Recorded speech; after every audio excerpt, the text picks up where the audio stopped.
Mom's Pearls. Mom's Pearls. Mom's Pearls. Mom's Pearls. Mom's Pearls. Hello, everybody. Welcome back. It is Tuesday. We are here with a new episode on Mom's Pearls. I am Yolanda, and I'm here with my two sisters, Sister Brenda and Sister Leah, and we are Mom's Pearls. We are all moms, and we are sisters in Christ. Remember, we're here every Tuesday to discuss your questions. And today, we are talking about teachers. We are highlighting and shouting out our beloved teachers today in this episode. And with that, we are going to jump right in with the requirements of becoming a teacher. They are different in every state. So for me, I'll start with me personally. I'm going into my 4th year of homeschooling. So we've had some time with the public school education, and now we've gone into 4 years into homeschooling. And it takes dedication on each end. And I can't imagine what the teachers were going through last year with virtual and in-seat and all of that. I only have 3, well, 2.5. And my heart goes out to all of you teachers and everybody in the education realm. And with the requirements, I know, well, for here in the state of Georgia, you have to have at least a bachelor's degree. No matter what level of teaching you want to go into, you at least have to have a bachelor's degree and be certified to be a teacher. So parents, they're not just letting anybody in the classroom. Sometimes we may feel that way, but they're really not. You do have to get an education. You have to be certified. And there are multiple pathways to becoming a teacher if you are interested, because if you don't know, there is a teacher shortage here in Georgia. And that would be 100% sure that if there's a shortage here in Georgia, there are shortages all over the nation for teachers. So if you are feeling that nick on your shoulder to be a teacher, look into the requirements. There are different pathways, but you have to have some education, some education in education nonetheless.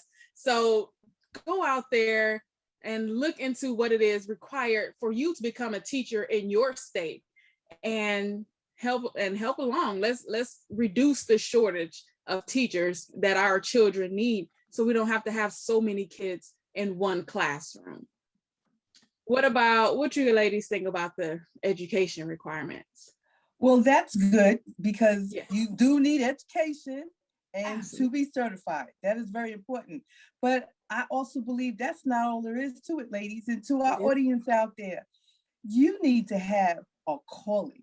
I believe it's a gift from God to be a teacher, to nurture children. Anybody can go up to a blackboard and write on the board and say, read this, do that, write an essay, give me your papers. That's not all there is to it. And I have really learned that from watching my niece, who's a teacher, and she was really called to it. It was actually a calling on her life, and she recognized it. And she's marvelous at it. God has truly gifted her. And everything we do, it's a gift. God gives us all different gifts. It could be a teacher, it could be a doctor.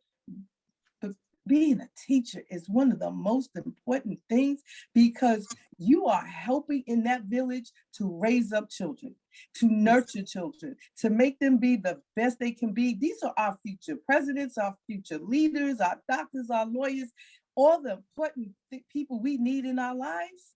That's who a teacher is helped to raise up and giving them the education they need to do that. And beyond that, I want to read Proverbs 18 and 16. And it says, a man's gift makes room for him and brings him before great men. Yes. Being a teacher is a gift that brings you around great men and women children who will be future great men and women. And I think that's a wonderful, wonderful, wonderful gift to have. Leah, what do you think about the salaries?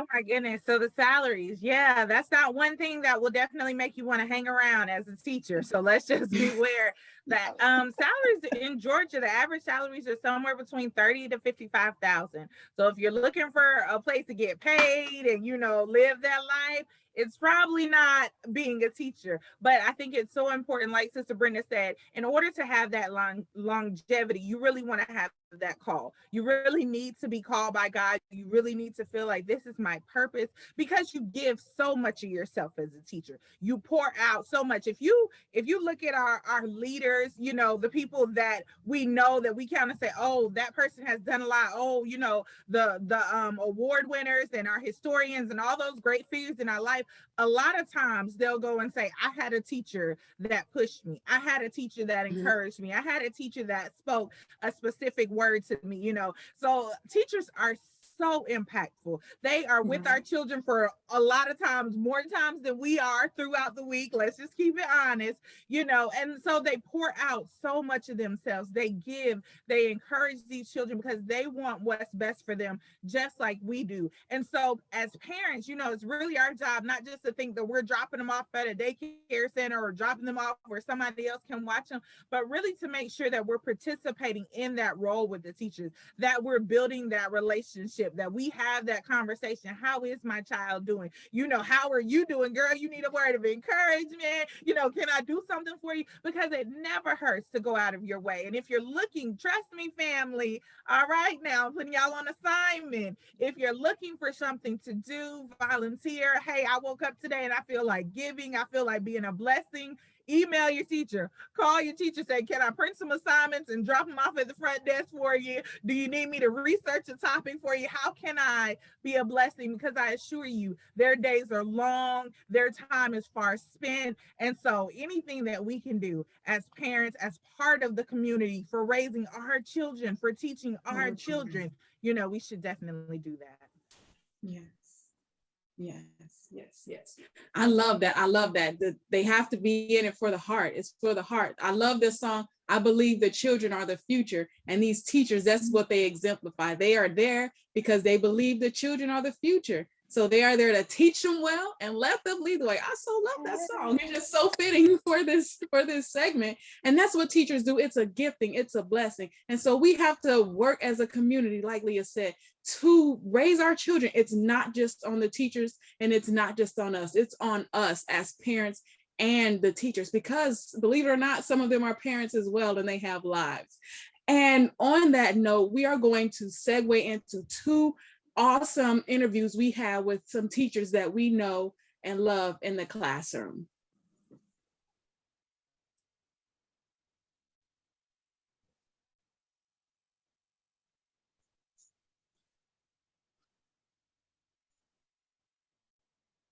Hello, everybody. How are you? Hi, I'm Brenda, and I'm here with my lovely niece today, Akiva. She is one of my favorite teachers. So we're just going to ask her a few questions about teaching. Hi, Kiki. How are you? I'm good. Oh, How are so you? glad that you could join me in these few questions, just briefly about how teaching is for you today.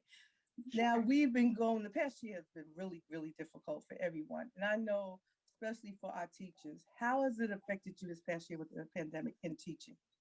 Well, this year I had to do a split hybrid kind of teaching. So, but in the beginning of the school year, we were virtual, and then gradually the students started coming back.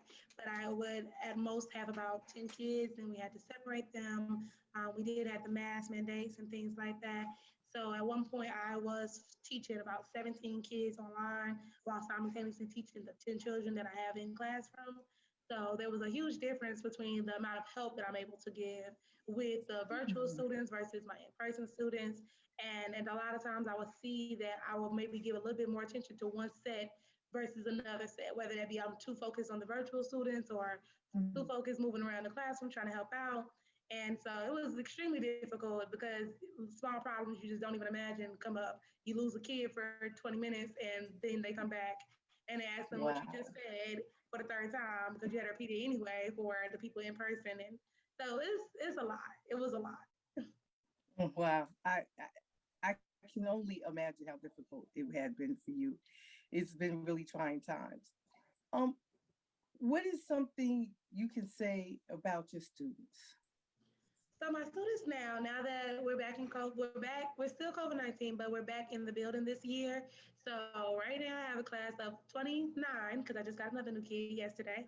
So class of 29, and they're excited. They're so excited to be back. They cannot, I mean, it's the most talking ever, but they're so excited to be back with each other. They really are excited to be back in the school building. They're happy that they're, by themselves and not having to go watch a little brother or sister or make sure they're going to do help with that or things like that. They're happy to be around each other. They're happy to be around teachers. They're asking like, oh, can I go visit my teacher from last year? So they're excited for the school year, and truly they do know what's going on. So they have some fears, but they're wanting to stay in the building too. They're not necessarily wanting us to have to go back to locking down and teaching from home. They didn't enjoy that. And as good as it sounds for everybody, that's not what they wanted. So they're happy to be back right now. Why did you become a teacher? When I was first starting college, I was going to become a nurse like my mom. I just thought it would be the easiest thing to do. I'm like, oh, my mom's a nurse, I could be a nurse, things like that. And I was taking the classes and I was doing fine. I wasn't failing, but I wasn't happy. I was come home crying or stressed out from studying and things like that. And one day after school, my niece was there, and I saw that my sister was getting frustrated helping her, and then my mom tried to help. And so I said, okay, well, I'll sit down with her. And so we sat down and we worked through for like a couple of hours. And at the end, she really understood. And I just, like a light bulb, I'm like, why is this not what I'm doing? Duh. Like, I love kids. I've been around kids my entire life, from You babysitting do. to tutoring. And of course, teaching just made more sense. And then as soon as I switched over, it was an immediate, like, yeah, you did the right thing. This was it. This was definitely where you were supposed to be at, kind of thing. Yeah, you are so good with the kids. I watch you with the younger children in the family, your nieces and nephews, and they love you so much because that's the gift that God gave you, to be there for children, to nurture children, and you do it so well. Thank you. It is really an honor to see how you are as a teacher. I want to say thank you so much, Akiva, for all the hard work. I know it's not easy. I know you give up a lot of your personal time, because when I talk to you on your personal time, you're still working. And I commend you. I want to honor you. I thank you. I thank God for you and giving you the gift, and for you listening and hearing and having a heart to give that gift. You are a true gem. We thank you. Teachers don't give the credit that they are deserved, and you are one of them who deserve it. So thank you so much for sharing some of your wisdom, your knowledge as being a teacher with us. And I really, really, really appreciate you. Love you. Thank you. Thank you. Wow. Thank you, Teacher Kiki. That is awesome. It's awesome. And what she spoke about, it reflected back on the scripture you gave earlier, Sister Brenda, about it being a passion and being that right fit, that gift. And it proved, it showed right there in what she said. She wanted to be a nurse, but that's not what was in the cards for her to do. It was to be a teacher. And that's awesome. That's awesome. And my hat goes off to her for splitting herself between 10 in class and 17 virtual. I can struggle sometimes when I'm here with my 3, or we're split during children's church on Sunday school, and we don't even have a total of 10 in that class. So my hat goes off to you, Miss Kiki. Thank you for all that you've been doing. Awesome, awesome. And we do have one more interview coming up from another awesome teacher.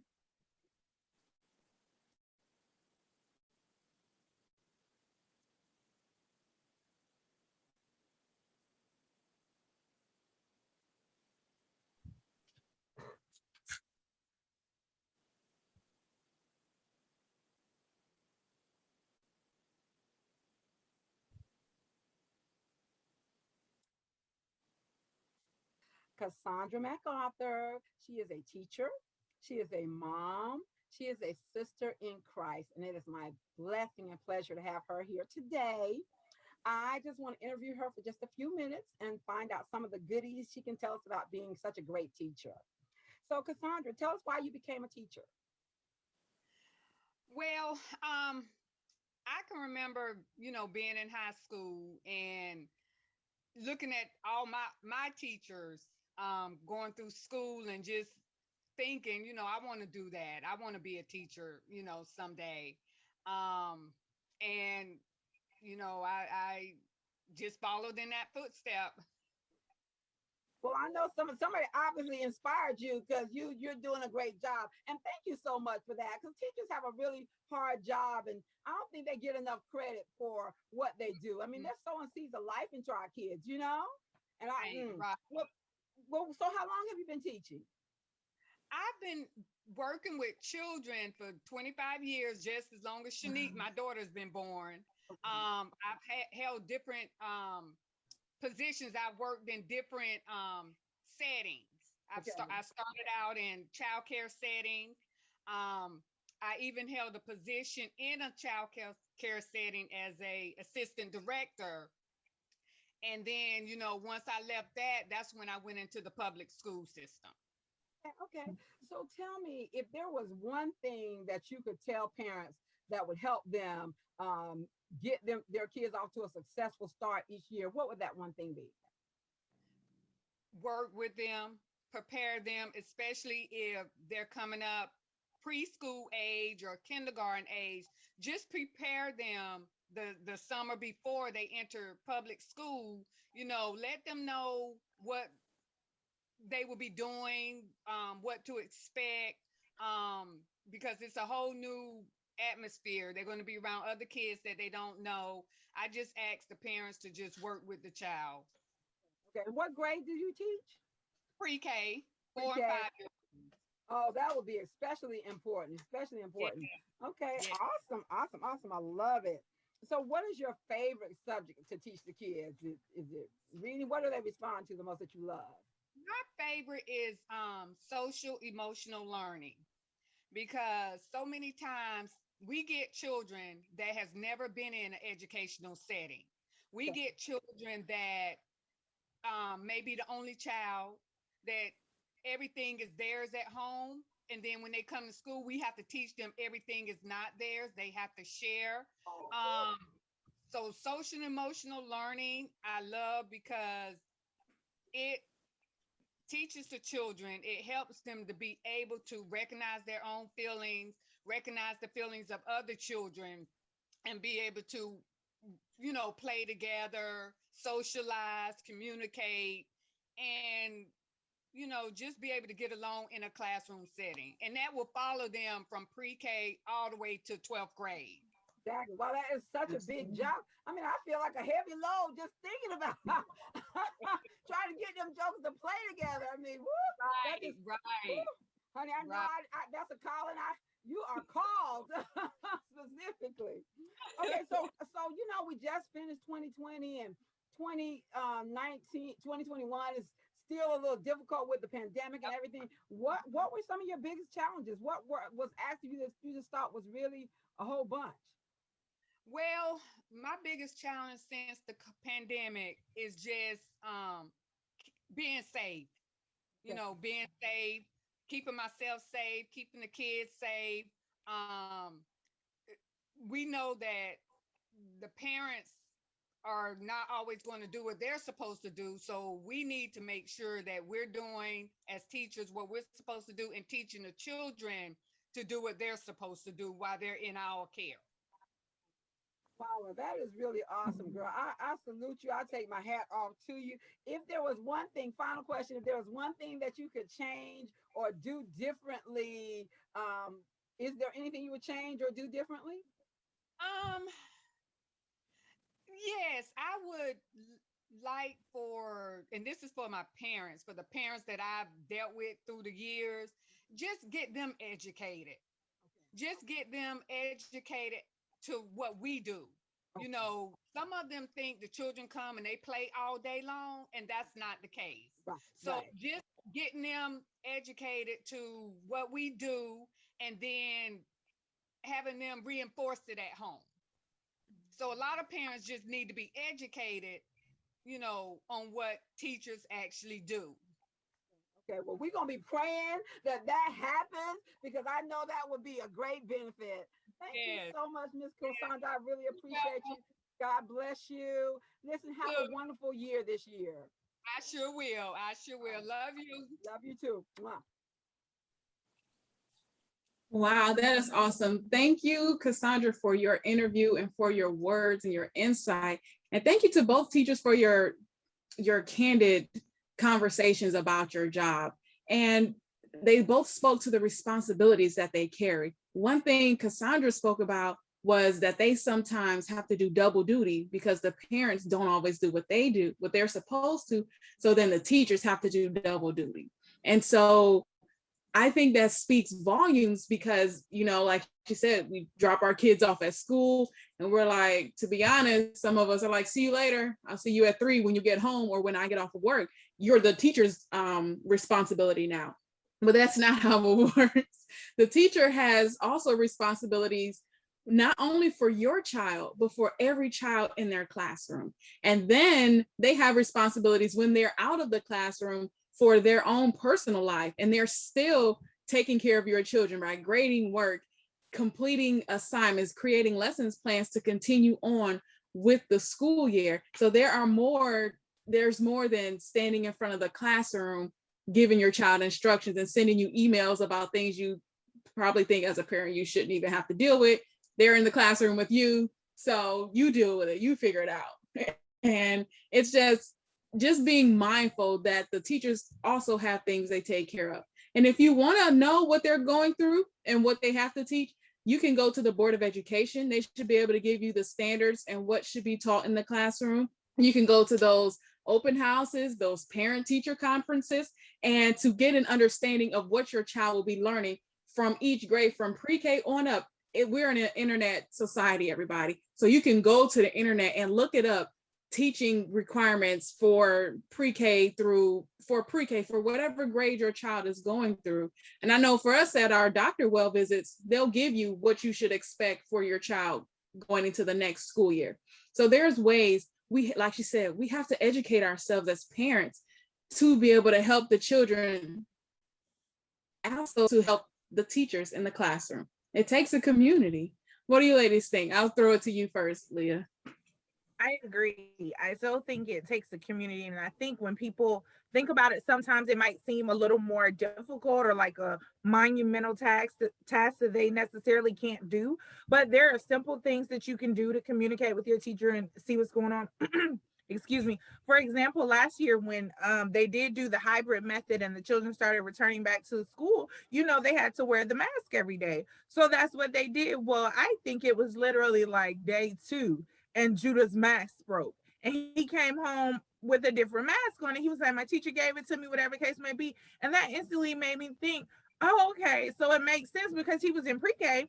I was like, it makes sense that if they've got to wear these masks to put an extra one in his book bag. And so that was just a way of communicating with the teacher, an idea like, oh, okay, she was able to replace it because she had extras. Why don't I put extras in his book bag to send him to school with too? And the principal actually did do a reminder for everybody as well. She said, why don't we all put an extra mask in our child's book bag, because they're children, they go through the day, it's not their fault. So just to be on the safe side, and like Cassandra said, keeping everybody safe, you have that extra mask to protect yourself and to protect the teachers as well.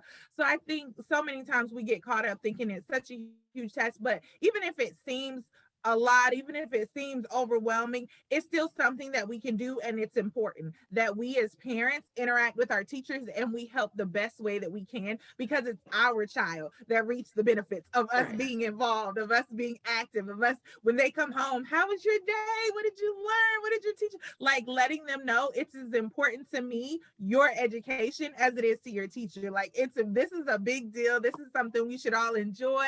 Let's get excited. And the same goes with them getting ready for school each day. So thank you so much to every one of our teachers, especially to you lovely ladies that we interviewed. Thank you so much for all that you do. Well, I want to commend the 2 teachers we interviewed.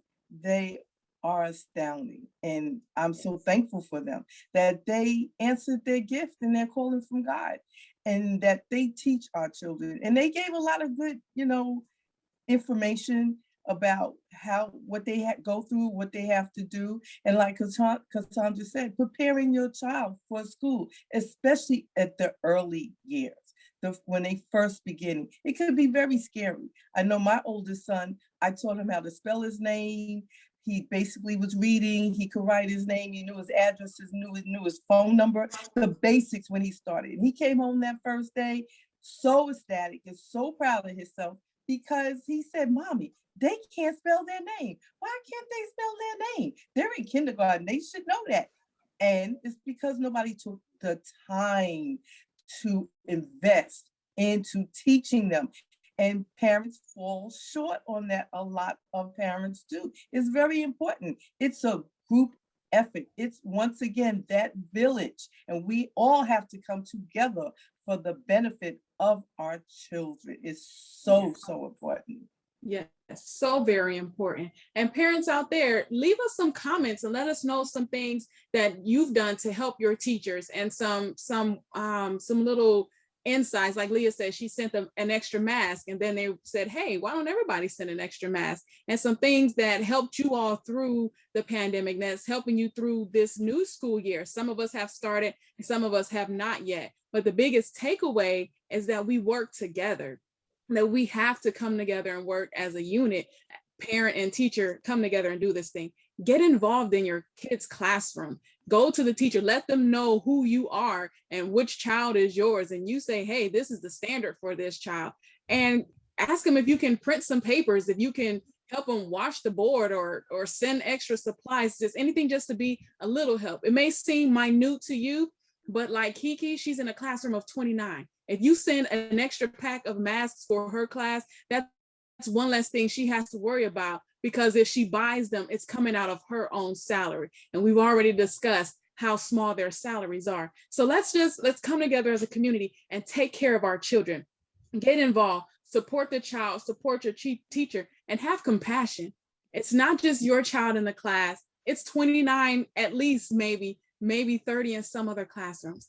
Let's be supportive and have compassion one for another, for the teachers, the students, and the administrators. And we will do the same. We thank you so very much first of all, to all of our teachers who have been going through this last year and continue to go to. We thank you. We are praying for your strength and your safety for you, as well as the students.